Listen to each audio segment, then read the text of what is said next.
You're listening to the most fraudulent F1 podcast with Dan, aka Engine Mode 11. I secretly moonlight as Helmut Marko at race weekends. And Blake, aka Brrrake. Echo chambers of farts and idiots on Twitter after races. It's the Engine Breaking F1 podcast. Boom. Get it up, yeah. Episode 30, believe it or not. We made it, ladies and gentlemen, we made it. We made it. Congratulations, we've not been cancelled. FOM Media have not kicked our doors down. Helmut Marko has not taken us out with a sniper.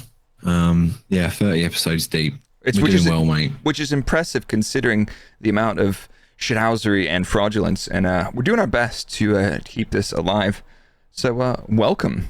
Who are you? Who are you again? Well, I was going to say, speaking of I am Dan, aka Engine Mode 11. 6 years as a F1 senior systems engineer at Red Bull, and I'm joined by my wonderful social media husband, Blake, aka Brrrake. And why don't you give your credentials, my friend? Much like you, I still living from Red Bull for 6 years. 3 years the track, a couple years in the simulators, performance engineer. Did a performance engineer track side at Force India. So I spent a lot of time in the traveling circus in the trackside world of Formula One. And now I'm here. I'm a full-time content creator. You're holding down a real job and doing iRacing content, which is new on your YouTube, by the way. Engine Mode 11, Dan's YouTube. Check it out. That was a close win. If you haven't subbed to Dan's YouTube channel, get involved. He's got the steam back. The iRacing content has reignited it, and I do a lot of analytical, technical analysis. And I've had people comment on my YouTube. They're like, who is this Blake? This is a completely different Blake to the podcast because it's like kind of serious and stuff. But yeah. But that's what we're doing right now. So if you hear, sorry, I was going to say, if you're here and you're expecting some deep technical analysis based on hard, cold facts, go find another fucking podcast because we ain't got a clue what we're talking about. I sprinkle in a little bit every now and then, but sometimes it's kind of hard to tell when I'm serious. But I do make it clear every now and then. I'll get on my pedestal, but for the rest of that, Break F1 on YouTube. But anyway, we're here to hashtag make F1 fun again. So what do we got for everybody today? We've got a little bit of F1 news. We got a couple topics. Dan and I, you've been into endurance racing for a while, and I'm starting to get the itch since watching the Nürburgring 24. I recently attended the Le Mans 24 for the first time ever, despite living in the UK for 12 years, which is fraudulent. Then we're going to look at a little Canada preview. A word from some of our friends. We got a little quiz that Dan has done for me this week.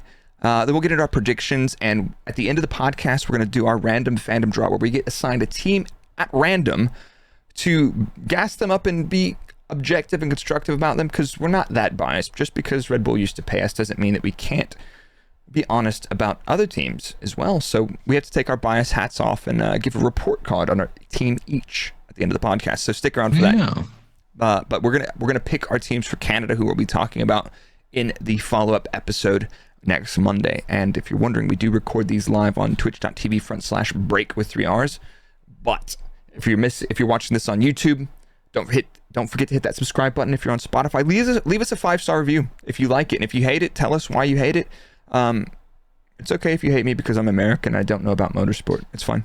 Yeah, no, it's true. He hasn't got a fucking clue what he's talking about. The only reason that he survived as long as he did working in F1 is because he worked in the simulator and nobody could see him in the dark. So it's only when they turned the lights on to paint and clean the floors, they're like, oh, fuck, Blake's been sat in the corner there for 6 years. Yeah. Oh, hey.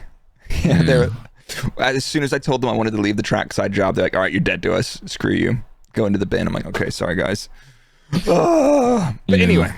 Before we get too deep into it as well, muchos apologies for the slightly delayed release of this episode.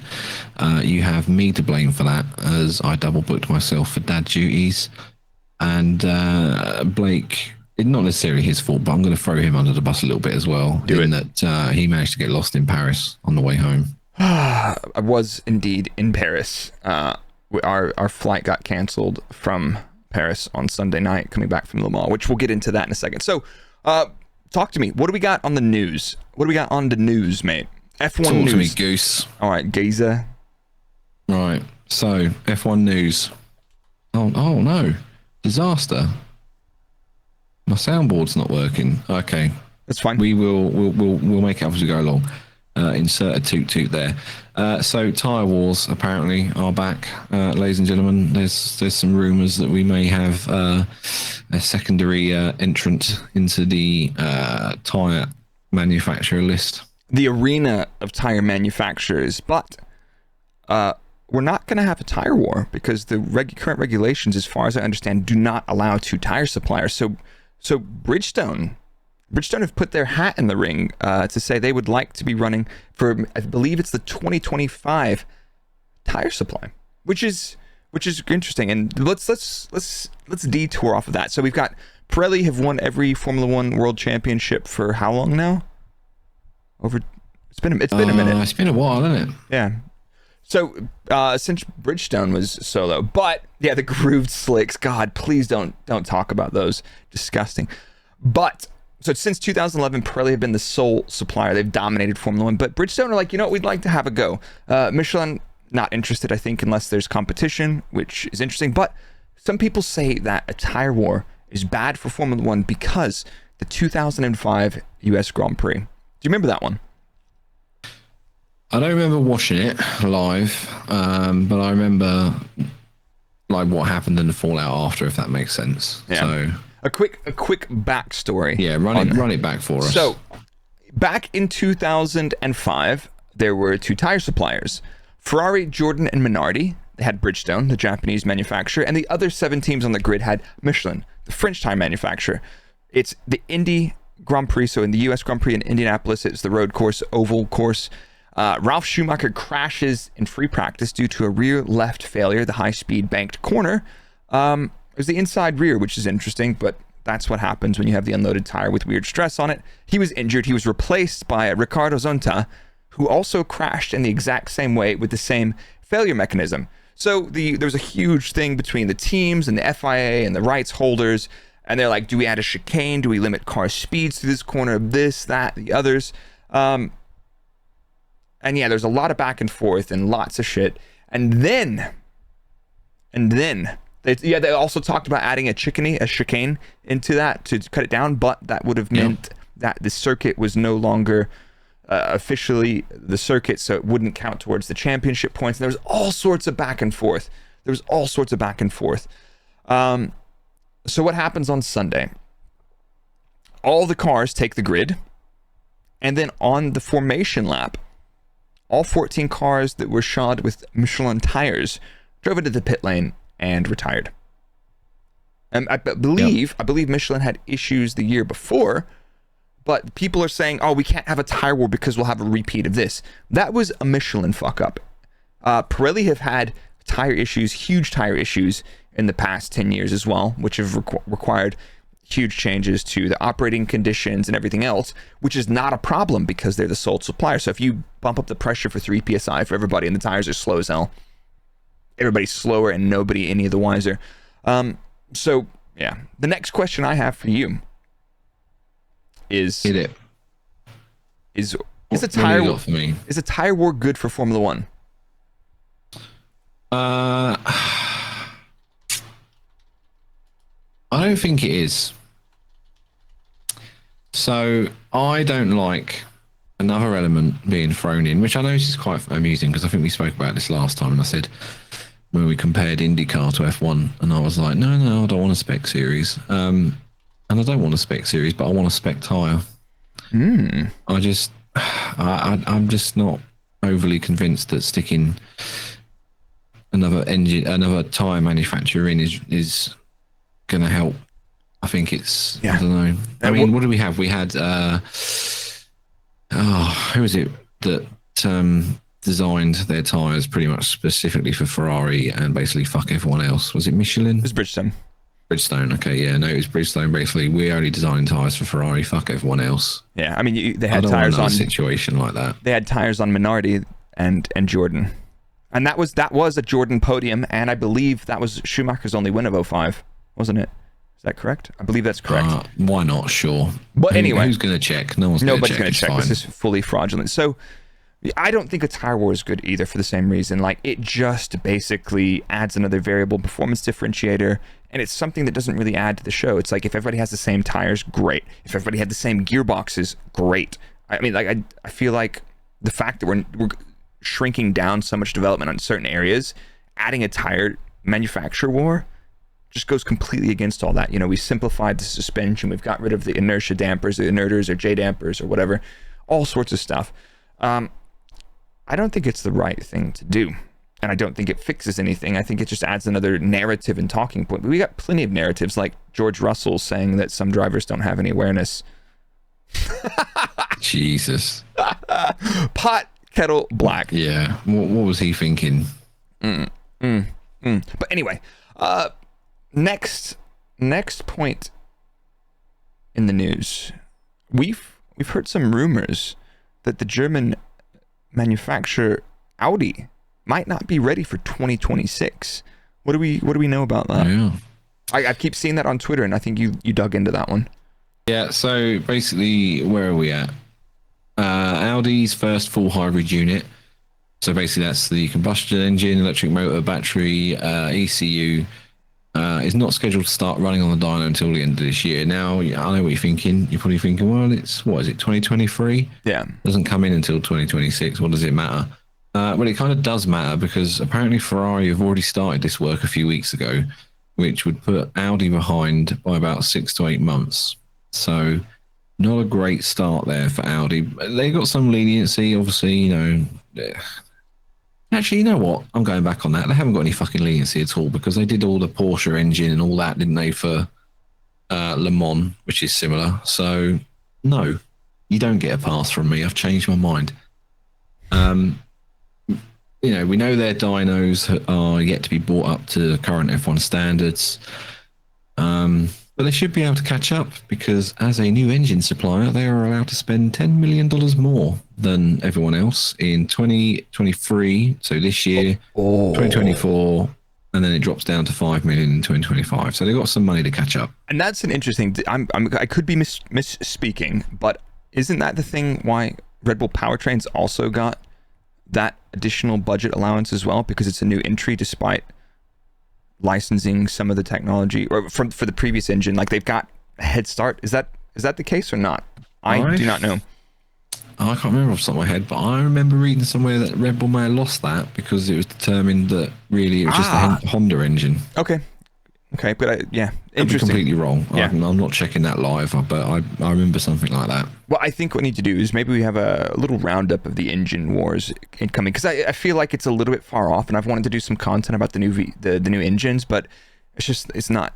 People aren't that interested in it now. For right now, we can throw everybody under the bus and say Audi are maybe a little bit behind everybody else. So yeah,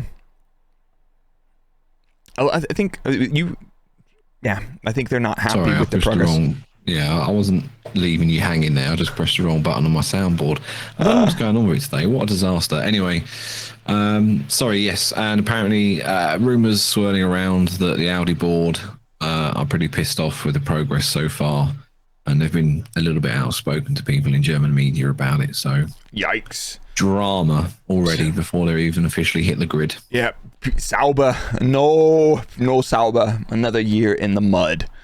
Let's change gears real quick to talk about the Le Mans 24 hour because this was my first time to go to the event and I was completely blown away. And I've got I'm going to start with a couple outlandish statements. Here's the first one. I know I did pay to fly to the US to go to the US Grand Prix last year, which was the first Formula One race that I've ever been to as a spectator. I've done, I think, 120 races as an engineer at the track, but I've never been to a Grand Prix as a spectator. And that was my first go of it. And I really enjoyed it. It was expensive. It was crowded. Tickets, I got tickets super cheap, and other people weren't so lucky. And getting grandstands would have been very, very expensive.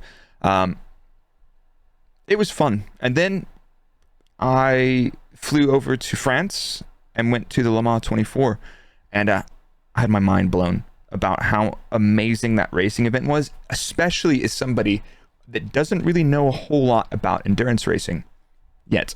I found the whole thing. I was fortunate. So if you remember a couple episodes ago, we had our buddy Joao Jeanette on the show. He spent a couple years in endurance racing. So basically, I just annoyed the living shit out of him for 24 hours talking about race cars. And it was insane. Just there's so much stuff going on. But I really think as a product, now that we have the hypercar class, endurance racing and WEC and IMSA and all the other European Le Mans series and all that are going to be super, super interesting. And if you're not involved in that, check it out. And I think I'm going to start doing some tech and performance analysis on WEC, because we can just keep repeating the same boring shit. It's like, hey, Red Bull's a lot faster than anybody else, or we can expand our horizons a little bit. And I would love to share some of that tech and analysis and insight with you guys. And I happen to have a couple of friends in the space that can help fact check me and keep me in line and keep you guys informed. But I think that's super exciting. So I've got a question. Yeah, go for it. The Triple Crown. If you're not familiar with the Triple Crown, that is winning 3 very prestigious events. It's the Indy 500, the Monaco Grand Prix, and the 24 Hours of Le Mans. One of these, to me, is not like the others. And there's 2 of them that aren't like the others. I feel like now, why the fuck is Monaco Grand Prix on that list? Yes, that was going to be my choice. Why is the Monaco Grand Prix on that list? Maybe before it makes sense, but right now, like the current modern state of the Monaco Grand Prix, it's another Formula 1 race. There's nothing exciting about it. It's literally only hype. It's not good. It's not even a spectacular race. All you have to do is qualify and not fuck up your strategy. Monaco is, don't get me wrong. It's a cool race. I'd be as bold as to say that if we remove the Monaco and make it an entire F1 championship, so you have to have an entire F1 championship, a Le Mans 24 win, and then an Indy 500 win. I would take that, but like Monaco. Now the cars are insanely reliable, so you don't have like lots of attrition. You can't overtake. There's no racing. It's just like, it's not a shit on the Monaco Grand Prix, but it is kind of very, very easy for me and you to sit here in our offices, talking into our microphones, saying that Monaco's fucking overrated, isn't it? Both sitting here as if we wouldn't jump at the fucking chance to go out on a yacht in Monaco if we were invited. That's us. Call me. We are the sellouts. Yeah. But yeah, I don't know. It's weird, isn't it? It's like the Monaco's the standout one, because even like now, in terms of a season in F1, like limit it to F1, Monaco is just another race now, really, isn't it? It is literally like, and I my first season in it, and I'm in 2012. It was my first season, and Monaco was my second race because I started slightly late that season. I was like, okay, this is really cool, and like I understand why this is historically interesting. But it's literally another Grand Prix. It's just another Formula 1 race. Whereas the Le Mans 24 hour, holy shit. The Indy 500, another holy shit. I get winning Monaco is super hard because you have to have basically the fastest car or get lucky in qualifying with weather or something else. But otherwise, fastest car driver with the least self-preservation that can keep it out of the barriers will win. But I feel like that's a lot of tracks. That's a lot. That's Baku. That's Singapore. That's street circuits in general. So I don't know. I'm not too crazy about it. But let's talk about a couple lines from the Le Mans 24. And this is me, not as a endurance racing expert. This is me as a newly converted, soon to be full fucking enthusiast of the sport. You're all about this life now, aren't you? That being said, one of the most influential documentary films in me wanting to be in motorsport was The Truth in 24, which I believe was 2008. Audi's covering basically the lead up to Audi's fight for the 24 win, and it was so cool. It's such a great film, and if you haven't watched The Truth in 24, watch it. And there's a second one as well. Go watch both of those films if you want a reason to get excited. Watch that. Pretty sure they're both free on YouTube. They are. So let's go. But the event. There's a couple threads that are worth talking about. Ferrari won a championship, or they won a race, which is one of the most prestigious races. Will any of those drivers have a chance at the Triple Crown? I don't know. No, I don't see James Collado or Giovinazzi back in an F1 car. Antonio, no. Rocco, no. No, I don't think so. I reckon Max could do it. The triple. Yeah, I reckon he'd probably consider it. You know what he's like. Yeah. Yeah, I think that's yeah. Because I one day I'm gonna see if he needs an engineer for the 24, and I'll go start working on some P2s to learn the ropes. But we'll link up again. Well, you say that. Talk to me Again, completely off topic now. They haven't technically ditched LMP2 from Le Mans. They've got a number of special places for it next year, but LMP2 is being removed from the WEC season correct. next year and being replaced with, I've forgotten already. It wasn't LMP3, was it?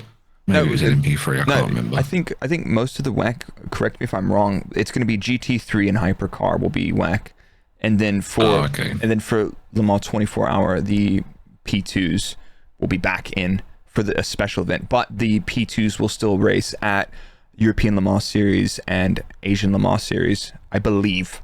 So I think that's my rough understanding of it. And this is super interesting, and there's a lot going on, and I'm going to start doing some content on it because I want to learn, I want to share, and IMSA as well. Yeah, we're going to Le Mans next year, aren't we? We've decided privately offline. It's happening. But we are going. Did you see, what's the guy's name? Fabio Scherer, who was one of the winners in the P2, one of the drivers for the winning P2 car. Yes, successfully managed to have his foot run over in the pit lane by a Corvette GT car, and basically spent the rest, another 12 hours or whatever was left, basically hopping around. And what a champ. Broke his foot and finished. You saw him doing the driver changes. He's literally hopping on one leg, hobbling out to the pit lane to get back in the car. The doctors got him suited, booted, and sent it. That was super cool. But here's what I was really happy about, and I felt a little bit patriotic at the 24 Hours Le Mans. The American presence was pretty cool. So there's three instances really that stood out to me. One, obviously the Corvette taking, I believe, their 9th Le Mans win with the was it the C8R. Fucking fantastic. But I think something that even overshadowed that, despite the fact that it was the innovative category, which is not regulated, and it's basically an exhibition class, and they come and they try to compete. They took a NASCAR Cup car and they spent some time adapting it. They went to carbon brakes. They changed part of the rear crush structure. They saved a lot of weight. They didn't have power restrictions. They had some more aero bits on it. I'm sure they changed the fuel cell a little bit as well. This thing was fucking insane. It was driven by Rockefeller, Jimmy Johnson, NASCAR driver, and Jenson Button. Yeah. What a fucking legend. That car, I'll still get emotional about it. I put some videos on Twitter of it going by. It just sounded fucking amazing. Oh my God. Every time I saw it, and they finished a couple laps down, but I mean, okay, they didn't have regulations that were, comparable to the GTE, LMGTE class. So that was the GT class. But I mean, the thing was fast, and it was outright faster than those cars. It had more power, less regulations, whatever, but it was still it made me proud to be American, even though I don't really consume much NASCAR content because I just don't have time. But the other one was the Cadillac. The Cadillac was spectacular. They got P3, P4 in the hypercar class, and that thing sounded fucking stunning. It would leave the pit lane on the battery, and then it would basically bump start straight into the roaring, disgusting V8 sound. It was insane. I loved it. I loved every second of that race. I can't wait to go back. I met quite a few people that I hadn't seen in a while. I missed running into quite a few people. So, my God, I'm just so excited for this. I'm more excited for this than the Canadian Grand Prix. Oh, geez, it's happening. I hate it here. But spectacular event. If you're not interested in endurance racing, come join us. We're totally hooked in. But yeah. Was there anything else from Le Mans? I mean, probably watching everyone spin off, and when it started raining was quite amusing. But yeah, no, it was good times all around. How busy was it there? Because it was slammed, but it was I've heard it was slammed, but it wasn't that terrible. We've always found places to stand and watch. We stood at Tete Rouge a couple times. We stood at the top of Dunlop. We went down to Arnage at night. It was packed and it was insane. But here's an example. I was in the area between the paddock going to the grandstand seats. So this is just where any punters can go. And between that is the place where the drivers walk to the motorhomes and stuff. And I was standing there going to the grandstands, and Buemi walks out, who I'm good buddies with. And I was able to catch him, say hi, chat with him for 5 minutes or something, 3 or 4 minutes at least. And one person came up and was like, hey. And this guy wasn't like, hey, let me grab your photo, grabbing him and shit like that. He was like, he said in French, good luck, Mr. Buemi. And I was like, and that was it. And he just gave him the thumbs up, and like, yeah, it was respectful. I ran into Kvyat. I hadn't seen him in a while. He had an unlucky final stint, or late in the night. I think he crashed out quite hard, and he was pretty bummed out about that. But that's racing. But it was different though. Like the environment was different, and if it was F1, I don't think the majority of the fans would have that much respect for the people. I even felt bad harassing Seb. It's like, I know him. But it was fun. But we missed probably the most important thing of all. Ferrari won a fucking race. They did, but does that mean? I don't know. I think... Nah, it's not. If you're wondering, the wager that Dan made was, if Ferrari win the Drivers' or Constructors' Championship, which was implied in Formula 1, we would Panda drive to Maranello with a handwritten. But like, at least maybe now if we do the Panda trip, there's a reason to do it. Yeah, So, where's technically it's run by was it AF Corsa? Where are they based? Silverstone. Oh, there you go. Then we're going up there. We're taking a trip to Silverstone instead. It's like 25 minutes from my house.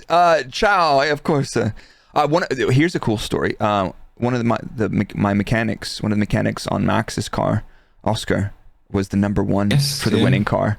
And I was stood in the grandstands, right? And he was just down below us, and he was getting fucking emotional. I got tears in my eyes watching him. So happy. It was a beautiful thing, man. Oscar is a fucking legend. But congratulations to Ferrari and of course for the 24 Hours Le Mans outright win. That was 100 years anniversary, 50 years since they've been in it.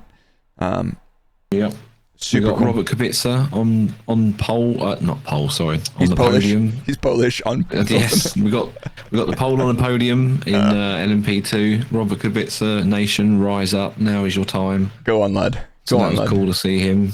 Yeah, that was super cool. So yeah, I want to go back to that event. I want to go to. Hopefully, I can sneak in another WEC race this year. I'm trying to get my ass out to the 24 Hours of Spa in a couple weeks, a month from now, roughly. I'm looking forward to that. So fingers crossed. I'm getting somewhere. But congrats to Ferrari. Toyota not too happy with the BOP changes. They came P2, the number 8 car, with Buemi, Hartley, and Rio. Is it Hirakawa? I apologize if I butchered his name. Yeah, I'm sorry. I didn't pay that much attention to it either. Yeah, but very cool. Very cool. Let's go talk about, before we get into that, do you want to say hi to our friends real quick? Is it time for that? Hello, ladies and gentlemen. Welcome to the Engine Braking Podcast. We are delighted to say that this episode is brought to you by NordVPN. And if you need a VPN, frankly, you all do. Listen, I've done over, 12, 15 years in IT security consultancy. Listen to me, you need a VPN, right? There's bad actors out there, I'm telling you. And if you want yourself a VPN, right, go to nordvpn.com/engine and you get a lovely little deal and you get to support the podcast. And with the money that, we make, I can buy a new soundboard that works so I don't have to ad-lib this again. But at the same time, also, if you maybe you like F1 TV, you can also use that if it's not necessarily available. It can be available with a short button press and a flight to your favorite locale. Huge thanks to NordVPN for supporting the Engine Braking Podcast, and you should definitely get involved. Yeah, so I can buy a soundboard that fucking works. Let me just test this button. So that one works. Why does that work and nothing else works? It's fine. It's fine. We'll figure it out later. But anyway, Yeah. let's get into the Canadian Grand Prix preview. It's a pretty cool track. Honestly, Montreal, the Canadian Grand Prix is probably one of my favorite race events to attend as an engineer, but also for the nightlife. It's a great place. It's a really awesome city. Yeah. Lovely Good people, vibes. good food, good drinks. Yeah, it's awesome. The circuit's not too far away from downtown Montreal. But yeah, what do we know about the track, Dan? Talk to me. Listen, I'll tell you all about the track. It was first raced, right? I'll tell you all about it. It was first raced in 1978. It's a 4.3 kilometer lap, and it's a 70 lap race. The lap record is 1 minute 13.078, which is held by Valtteri Bottas in 2019. So back when he was still at Mercedes. Yeah, and this is one of those. Is it a street circuit or is it not?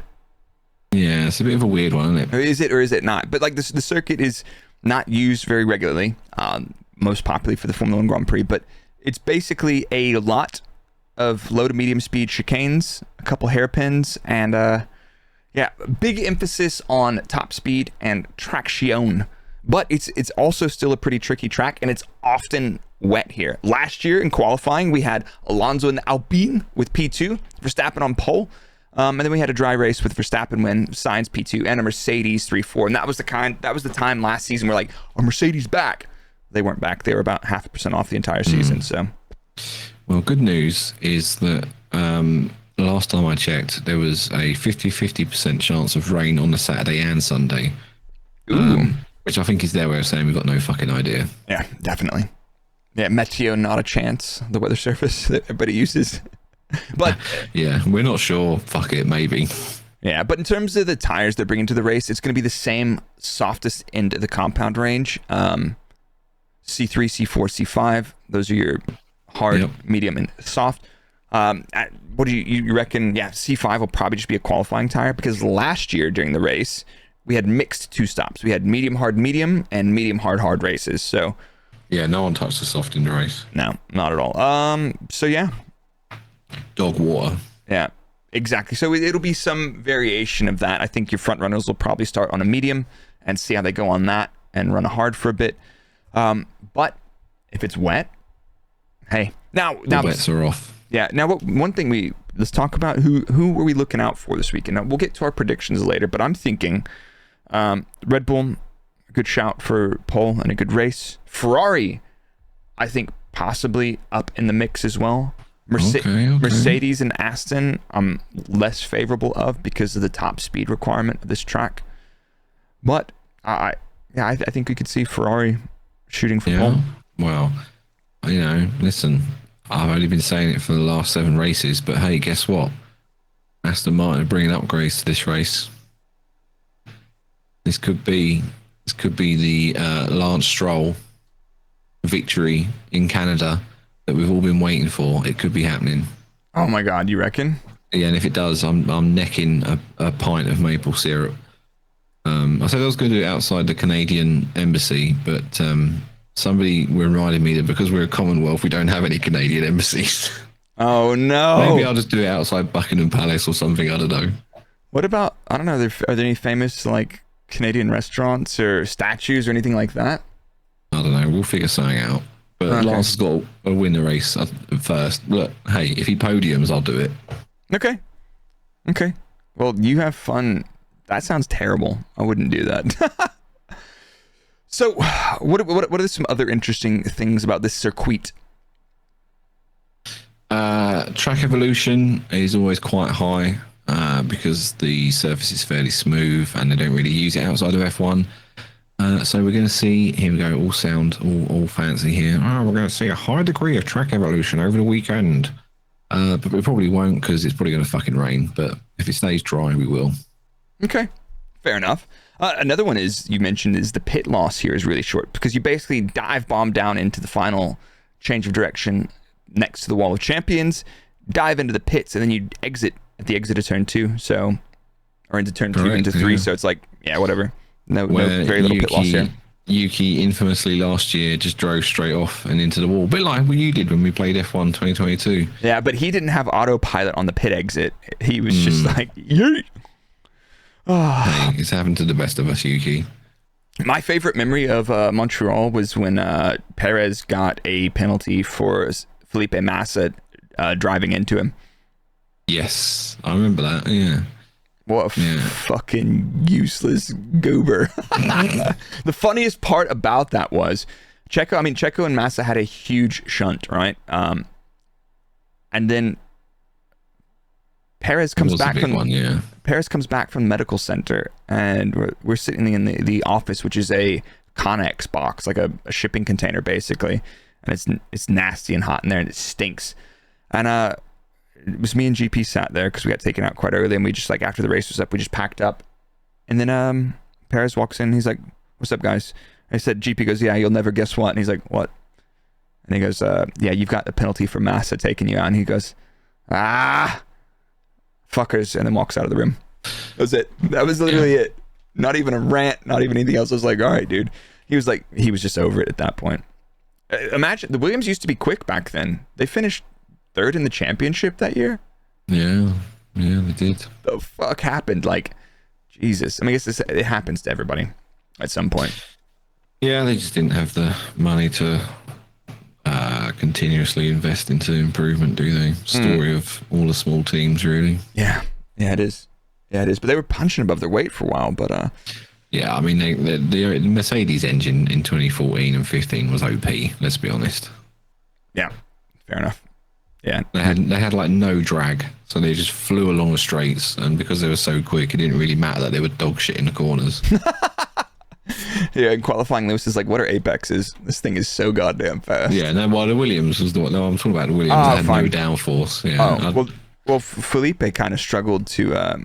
Like I remember watching some of his onboards from qualifying. It's like, the turn in, he's leaving like a foot on the curb on the turn in. He's leaving a foot on the outside of the turn in. And so I was like, "What are you guys doing, mate?" What? Yeah, you had to turn into the corner like 2 corners before you reached it. That's and then eventually the car might react, but it didn't matter because, like I say, you just blasted it down the straight, and it was like laters. Anyway, so I usually do this, but you've done a little quiz. I have. I thought, why not spice things up? So, as we mentioned earlier, was it since 1978 we've had 41 Grand Prix there, right? And chat and everyone at home, you can play along this as well. 41 Grand Prix, right? Mm-hmm. Who's the driver with the most pole positions at this circuit? I reckon it's Schumacher with like 6 or 7. Yes. Weirdly, you got that spot on. It's Schumacher with 6. However, he is joint first with who else? Oh, is it one of the greats? Yeah, you could say that. Yeah. Is it Prost? Oh, it's Lewis Hamilton. I was gonna make a funny joke, but yeah, he is one of the greats. No, don't get us cancelled. No. Okay. He's got 7 world championships. I got to call him a great, even if I am sitting here wearing a Red Bull top. Yeah, that is actually honestly not remotely surprising. And just for completion's sake, 3rd place, Sebastian Vettel with 5. Ooh. So with that information in mind, who's the driver with the most wins? It's not Schumacher, is it? Is it Hamilton? Well, bizarrely enough, it's also joint between Michael Schumacher and Lewis Hamilton with 7. Decent. All right, I'm doing okay. Yeah, and 3rd place, Nelson Piquet with 3. Never heard of the guy. No, he's cancelled. Get out. Driver with the most podiums. Oh, it's not Hulkenberg. No, it's not Hulkenberg. No, funnily enough, it's not Hulkenberg. Oh my God. Ooh, is it somebody who's still driving on the grid? One of them is. Oh, is it joint? Well, it's the top 3, but the 2nd place is still on the grid. It's got to be Hamilton. 2nd place is Hamilton with 9. Yep. Michael Schumacher is 1st with 12 podiums. Whoa. And Sebi boy is 3rd with 6 podiums. Right. Sebastian. Now, here's a good one. Ooh. Team with the most wins. Now, this is tied between 3 teams. Oh. Well, Hit me with it. I reckon one of them's Ferrari. Correct, yeah. The other one's Mercedes. Incorrect. Is there a McLaren in there? Correct. And one more. Is it Willys? It is, yeah. Williams, McLaren, and Ferrari joint with 8 wins each. Okay. Mercedes and Red Bull joint second with 4 each. Brabham with 3. Lotus with 2. Benetton 2. BAR 1. Renault 1. Oh. Right. Here we go. Now, to be fair, I did tweet this, so you may have seen this I haven't on been Twitter. on Twitter. Good. Right, hear me out. Bonus question. Ferrari engines have been on the podium 35 times. Go on, lad. Ferrari as a constructor have only been on it 34 times. What was the odd one out? Now, I will accept a point for each year, driver, and team. It was a Toro Rosso? Nope. Was it Minardi? Nope. All right, I'm done. Sergio Perez finished 3rd in 2012 with the Sauber F1 team. Oh my God, they were fucking rapid that year as well, weren't they? Yeah, Sauber Ferrari, and they had bizarrely sponsorship from the Chelsea Football Club, which was weird. Yeah, I was like, what's Chelsea football? That's like a lady's name, isn't it? I don't know football. Meh. Oh, Jesus Christ. What year was that? It's 2012. That was my first season. That's why I don't remember. I blocked most of that out. That's Fair a good enough. one. That's a good one. Well, enough for me. I feel like I did a lot better on that than the Formula 1 quiz. But whoever did You weren't too bad. whoever did the F1 subreddit F1 quiz, some of those questions were very, very, very niche and connoisseur like, and I'm, and Anil, fine. He's too much of a guru for me, but right, let's get into it. Predictions for qualifying. Dan, I need your top 5. You guys have heard enough bullshit from me. Let's get into your top 5. It's going to be a wet qualifying. It's going to be chaotic. Okay. Lando Norris is going to take pole. Go on, Lando. Let's go, Lando. All right. George Russell is going to take 2nd. Oh my Jesus. And then for shits and giggles, Lance Stroll will take 3rd. Okay. I'm gonna do one different. I think we could have a wet qualifying. So let's do wet qualifying. Sorry, I just remembered you wanted top 5, didn't you? Oh yeah, keep going. All right, let me complete that. Norris, Russell, Stroll, Alonso, and then who else is even more random? Fuck it, let's have Magnussen in 5th. Sergeant. Oh. Jesus, I'm not that wild. Right. So I'm gonna go with Verstappen, Alonso, Hamilton, Perez, and Stroll. Nice. Nice. At least one of us was semi-sensible. Yeah. Okay. Your podium. Podium. So for the podium, I reckon. Fuck it. I'm leaning into it. Lance Stroll, the hero of Canada, will take the win. Alonso will be 2nd, just to piss off all of his fans who are still waiting for his next win. And who will be 3rd? Number 33 is not coming anytime soon, or is it? Yeah. Who should I put 3rd for the ultimate shithousery? Let's put Russell up there. Fuck it. Wow, that's pretty impressive. Okay, I'm gonna go for Verstappen, Perez, Leclerc. Yeah, again, another safe bet. Yeah, it is pretty safe, but I think Ferrari should go well here. Probably. But I just want to spice it up with a bit of rain, so Yeah. I'm going a bit outlandish. I think you just want to go neck a bottle of maple syrup somewhere, don't you? I mean, it's bold for everyone to assume that I don't do that in my spare time already. I mean, have you seen me? I'm not exactly the pinnacle of fitness. You do look kind of sweet, though. I think I am, thank you. Like, people think I've got a ginger beard. No, this has just been stained from the amount of maple syrup I've been necking on the quiet. Well, are you pouring maple syrup on your head too, then? You Yeah, so fucking goober. this is stained by nicotine, and this bit's stained by syrup, and then this is like a cider stain. Yeah. Okay. Where's the cappuccino at? cappuccino. It's on the top of your Don't head. mess around with fancy drinks like that, son. Get the ciders in. Oi, oi, oi, oi. All right, random fandom draw, ladies and gentlemen. Yeah, sorry, soundboard's broken. So random fandom. That's better than the original. It was, yeah. Oh fuck's sake! I haven't even got the spinny wheel up yet. Oh my god. So Mine got. let me go back to our recap of random fandom quickly because it's been a wild one. Who do we have? You had Alpha Tauri last week where Nick was P14, Yuki was P15 in qualifying, or was that the race result? Yeah, that was the quality. I had Mercedes, and I thought they did all right last weekend. But who are we gonna have this week? Well, while you was explaining that, you got McLaren. Okay. Okay. And now spin for me. Who did I get? I've got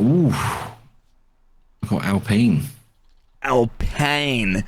Oh, they've not been doing too bad though. No, recently. they haven't. Otmar's off the bubble because they were just kind of like having some hiccups, and Laurent Rossi was just like, fuck you." I think this is all his fault, honestly. The fact that he tried to Laurent Rossi's. Yeah, the fact that he tried to steamroll Otmar. Otmar's a goddamn saint. Sorry. Yeah. Rossi's I'm down for sacking off Laurent Rossi. Rossi's the fraud for real. But anyways, so let's have a quick roundup. So if you're not following the Engine Braking podcast on YouTube, you should, because there's a very probable chance that we will be moving the live streams of the podcast over onto YouTube. There was some concerns with Twitch's terms of service last week, which they've gone back on, but I think we're discussing it. So watch this space. But we also post shorts and some clips to YouTube, so if you don't have time to consume the whole episode, get involved. But yeah. So we will be most likely the podcast will be on YouTube soon. Maybe not this week, but yeah. But yeah. Hell yeah. Go follow me on YouTube, Engine Mode 11 on YouTube, because that's a thing again now, where basically I'm just shithousing my way around iRacing, trying to be a better driver. Oh, hell yeah. Big up your local butcher. Speaking of, I have ordered another 4 kilo brisket from the butcher, my local, this week. Do you remember the name of the butcher? Would you like to shout them out live on air? It's actually not super local, but it's like a local. It's not Tesco. It's like the Village Butcher. I think they're in Essex. Morrison's or something. Isn't That's it? not Morrison's. No, I'm pretty sure it's the Village Butcher in Essex. So I shout out the Village Butcher. Shout out Stevenage Family Butchers up the Oval. Big up. Guess what I'm gonna cook that brisket on. Is it the Traeger grill that you've got? The Traeger Ironwood 650, baby. I still fucking haven't got one, have I? No. Thanks, Traeger. We're going to get there one day, chat. One day. Right. When we're big and famous, one day they're going to come through with that grill, and I'm going to cook a meal for all of you on it. Yeah. Dude, what about like a Traeger F1 engine braking collab in the United States with brisket? Yeah, we could do it. We could cook while interviewing F1 personalities. Let's go. It's a perfect combo, man. It's the way. It's the way. So, local butchers, grandparents, grandmothers, check moms, on your dads, mates. check on them. How are you doing, by the way? Me? Yeah. I'm stumbling from crisis to crisis, mate, but we're still here. We're still good. Love that. Love that. Yeah, we're going to get back to work. Check us out. Follow us everywhere. Next Monday will be our podcast. I'm not sure if it'll be on Twitch or on YouTube, but either way, afterwards, it'll be on Spotify, Apple Music, and all that stuff. So thank you guys for all the love. We've gone from strength to strength of this podcast. Another huge shout out and thank you to NordVPN for being a part of this and trusting us. And that stuff's awesome, man. I couldn't watch F1 without Multiviewer. I definitely don't have to use a VPN to watch F1 TV Pro and Multiviewer. Big shout out to Multiviewer for F1. If you're not using that to watch Formula 1 or WEC or IndyCar, oh my God, what are you doing? Honestly, we appreciate you. True that. And that last bit, Multiviewer, is not an ad. It's just a truth. If you're not using it, you're fucking lost. And check it out. Do Google it if you don't know it. All right. Yeah, we'll talk to you guys soon. Yep. Fuck off.